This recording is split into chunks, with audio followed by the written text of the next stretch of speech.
hoje, a contrapartida é falar como isso evoluiu no cristianismo. A evolução não é uma palavra boa, mas como isso se transformou no cristianismo. Já dando um spoiler, a conclusão final é que a coisa piorou. Essa figurinha aí tenta mostrar isso. Nos tempos antigos havia um submundo, havia necessidade intelectual de se pensar em algum lugar ou no destino dos seres humanos após a morte do corpo físico. E aí tem várias versões com várias culturas e religiões. Mas quando a coisa chegou no cristianismo e evoluiu para o inferno, tal como nós conhecemos, governado pelo demônio, pelo diabo, por Satã, isso adquiriu características bem duras e, pode-se dizer, até sádicas mesmo. O objetivo aqui, então, é fazer essa primeira apresentação e arrematar com alguns conceitos espiritualistas sobre isso. Começando, então, capítulo 5 do livro O Céu e o Inferno, que na primeira edição é o quadro comparativo do inferno pagão e do inferno cristão. A estrutura melhor encontrada para fazer essa apresentação também vai mudar tudo de novo. Vamos fazer algo diferente para poder lidar com as dificuldades inerentes a esse conteúdo. Vale a mesma observação que na quarta edição, as edições que hoje estão sendo impressas são derivadas da quarta edição. O título aqui seria Quadro do Inferno Cristão. Começamos pelo item 11 e vamos começar desta vez direto com as palavras do autor, com as palavras de Kardec, pedindo ajuda à nossa leitora. Item 11. Vai. A opinião dos teólogos sobre o inferno está resumida nas citações a seguir. Essa descrição, sendo tirada de autores sacros e da vida dos santos, pode ainda ser melhor considerada como a expressão da fé ortodoxa nessa matéria. Está bom. Então, o autor Kardec começa dizendo que ele vai apresentar um resumo do que os teólogos atuais, na época dele, pelo menos, pensavam e pregavam sobre o inferno através de texto que não é de autoria dele, mas que ele considera que representa bem a expressão da fé ortodoxa em termos de entendimento do inferno. E aí, no rodapézinho, ele mesmo, o autor, diz que o que ele vai apresentar foi retirado de um livro escrito por Augusto Calette, intitulado O Inferno. Vamos ver um pouquinho sobre isso. Quem foi Pierre Auguste Calette? Ele foi um jornalista e político francês, nascido na França, e lá viveu entre 1812 e 1883. Então, ele era contemporâneo de Kardec.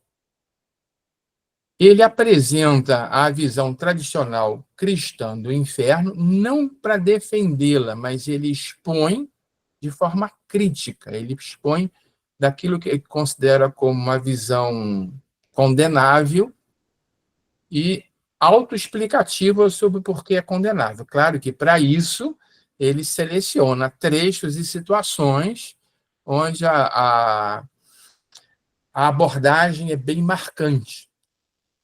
Ele reúne descrições grotescas, relatos de santos, citações de teólogos e elementos doutrinários com esse objetivo, mostrar o quanto irracional, injusto e incompatível com a razão e a moral moderna seria o inferno, como até então se pensava. E quando ele fala em razão e moral moderna, vamos pensar em 1865. O trecho do livro atual, a capa do livro atual, mostrando uma visão deste inferno, e,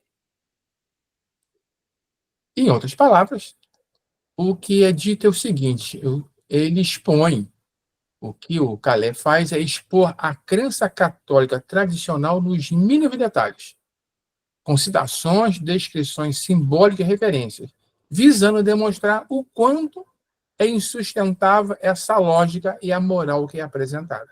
O que ele quer fazer é desconstruir a crença, então, existente e até hoje permanente, de que o inferno é um local físico e eterno, um sofrimento físico e eterno daqueles que para lá são lançados. E que, de acordo com a razão e a moral atual, isso aí é inconcebível. E, de fato, se nós pensarmos que nós, pais humanos, falíveis e cheios de erros, não seríamos capazes de condenar um filho a um tormento por toda a eternidade, porque ele fez alguma bobagem, né? Faltou a um culto, desrespeitou um dogma, ou até cometeu um crime mesmo, mas quando a justiça humana fala em prisão perpétua, ela está falando de 60, 80, não passa disso. E aqui, esse conceito do inferno cristão fala em eternidade. Nós vamos resumir primeiro o que é apresentado. Mas antes, eu gostaria de ressaltar algo interessante que eu observei neste ano, nos diversos, nos diversos vídeos que foram feitos nos estudos e reuniões. Bem no início do ano, foi feita uma série sobre Sócrates, Platão e o ideal cristão. E, ao fazer esse estudo, que está na introdução do Evangelho segundo o Espiritismo, foi descoberto que Kardec se baseou em uma enciclopédia da época. Claro, hoje seria no IA, 10 anos atrás seria no Google, 30 anos atrás ainda seria numa enciclopédia, ou 40 anos atrás, ele usou uma enciclopédia universal enorme e tirou parte do conteúdo que ele apresentou desta enciclopédia. Nada demais. No início aliás, no início não, na reunião passada, no vídeo passado, a apresentação, a caracterização do inferno pagão é feita transcrevendo um livro de Fenelon, que foi, posteriormente, veio a ser um dos coautores da obra da Codificação Espírita.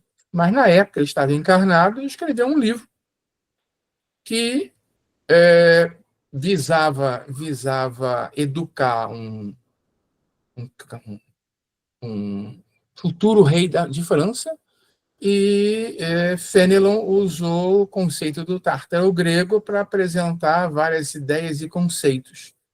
E Kardec usa ipsiliter quase, não exatamente ipsiliter, mas ele faz um condensado, um bom condensado de um outro autor. E aqui, de novo, agora eu não consegui acessar a obra original, mas as referências que eu consegui acessar dizem que é ipsiliter, que ele apresentou direto o texto original. E nós vamos ver que ele está apresentado entre aspas. Ou seja, Kardec declara isso e apresenta entre aspas. Ele transcreve um livro de outro autor. Eu acho que ele fez isso por alguns motivos muito pessoais. Que ele não afrontou diretamente aos poderes da Igreja Católica, que já haviam queimado os livros dele em praça pública, em Barcelona. E também me pareceu, não sei se eu exagerei, vamos ver se vocês observam isso ao longo desse texto, e tem, assim, uma duplicidade de pontos de vista, como se ele estivesse meio travado ali, não está muito confortável com esse assunto, com o que está sendo apresentado. Então, ele basicamente apresenta esse texto desse livro completo, quer dizer, não o livro completo, mas o texto integral, sem comentários dele. E só vai ter comentário mais no finalzinho, em 30% só do conteúdo dessa finalização aqui do capítulo que é de autoria dele. Ele usa 70% de autoria de outro autor. Tá? Mas o que diz esse outro autor, então? O que ele diz sobre a natureza do inferno? Basicamente, ele está falando sobre o inferno cristão, segundo os teólogos da época. Essa época aí é 1859. Lá, nessa época, os teólogos descreviam o inferno como um lugar físico, geográfico e material. Não era assim uma abstração, não era um conceito. Era, de fato, uma região para onde as almas iriam. Iriam quando? Iriam após a ressurreição, na carne, ocupando corpos deformados pelo pecado. Esse é um assuntozinho, vamos dar aqui um ponto de atenção para discorrer no futuro. Tem aqui algo que, de fato, me deixou até chocado. A localização desse inferno, ela não é bem conhecida. Alguns, na época, sugeriam que fosse o interior da Terra, outros que pudesse ser até em outro planeta. Mas é descrito como um mundo escuro, sem sol, sem lua, sem estrelas, desolado, mais desolado que os desertos. E o que teria nesse mundo? Fogo, vermes e tormentos. Bom, aí tem uma base bíblica. As escrituras fazem menção a lago de fogo e enxofre e vermes eternos. Aí tem algumas referências. Isaías, Marcos, o Apocalipse. A ideia do verme é o corpo em decomposição e que não morre nunca. E o lago de fogo, o fogo, é porque talvez, principalmente na época, a pior dor que se sentia. Quem já recebeu uma queimadura de primeiro, segundo e terceiro grau, eu já, sabe como dói. Então, em princípio, as referências bíblicas existem, mas são poucas. É vago.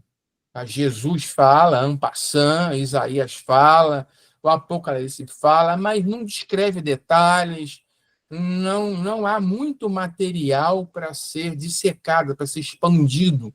Esse inferno cristão não é como o Tártaro, que é rico em detalhes. Aqui não. Há poucos detalhes disponíveis. Santo Agostinho se aventurou nisso. E, de fato, segundo esse autor, ele descrevia um fogo real. Não era um fogo imaginário, uma dor moral, não. Era um fogo que queimava sem destruir a carne. E falava dos vermes que devoravam o corpo da mesma forma, sem destruir a carne. Corpos em putrefação, porém, vivos por toda a eternidade. E que essa dor seria constante, sem nenhum alívio, e intensa. Chegaria até a medula dos ossos e aos olhos. Bem, observem que aqui nós temos um autor, Calete é o nome dele até? Deixa eu confirmar aqui se eu não estou... Calete. Calete aqui está fazendo de propósito, ele está pegando pesado, ele quer, de fato, desconstruir o inferno. Então nós temos que ter isso em mente. Ele vai pegar o pior dos mundos aí para criticar essa visão do inferno. Mas, na época, já existiam outras interpretações, inclusive Santo Agostinho, nós vamos mostrar mais à frente. Interpretações teológicas, onde o fogo e o verme seriam dimensões do sofrimento eterno, mas não físicos, onde o fogo é a dor, a punição por estar separado de Deus, né? O condenado ao inferno é aquele que ignorou Deus e fez um divórcio com ele, não quis saber dele em vida e continuar sem saber dele, porque agora é Deus que não quer mais saber dele após a morte. E o verme é a dor de consciência. A dor de consciência é uma coisa muito forte mesmo. Já é na matéria para aqueles que já conseguem despertar para ela e depois, no astral, muito pior. Ela é multiplicada. Então, uma consciência atormentada por culpa, por arrependimento, né, sofre muito. Então, a interpretação teológica leva o fogo com uma dor devido à separação da nossa fonte. E isso tem uma verdade profunda por trás disso, que não sei se vai dar tempo de se explanar um pouco. E a dor da consciência culpada. Mas continuando na descrição de Calais, como ele enxergava o inferno cristão dito na época. aí ele começa a pegar relatos, visões místicas e algumas descrições vindas dessas visões, já que as fontes bíblicas elas são parcas, não são detalhadas. Cita Santa Teresa, que teve um êxtase e que relatou o que ela viu no inferno. Destaque aqui para a rua estreita, com muita lama, répteis monstruosos e celas sufocantes. Ora, na época, falar em rua, em lama, em animais, em construções, até para o espiritismo era algo estranho. Espiritismo nascente. Outros santos viram cidades em chamas, cidades, rios de sangue. O rio de sangue, de fogo era do inferno para Roma. Rios de sangue, planícies estéreis, onde famintos, almas famintas se entredevoravam. E havia esse conceito de que o inferno seria um reflexo sombrio da vida na Terra. Aquilo que nós conhecemos aqui piorava muito no inferno. Cárceres, instrumentos de tortura e sofrimento sem fim. Nesse caso aqui, isso faz sentido de acordo com a visão mais atual do espiritualismo, de que nós construímos o nosso próprio inferno. Mas vamos continuar, nós estamos ainda com a visão da época trazida por Calais. E quanto aos demônios? Os demônios, eles eram organizados. Eles eram descritos como com corpos horrendos, asas de morcego, garras, armas, aquele diabo que a gente conhece. Eles atormentavam os condenados de acordo com os pecados cometidos. O pecado da luxúria, um tormento, da gula era outro, preguiça, etc.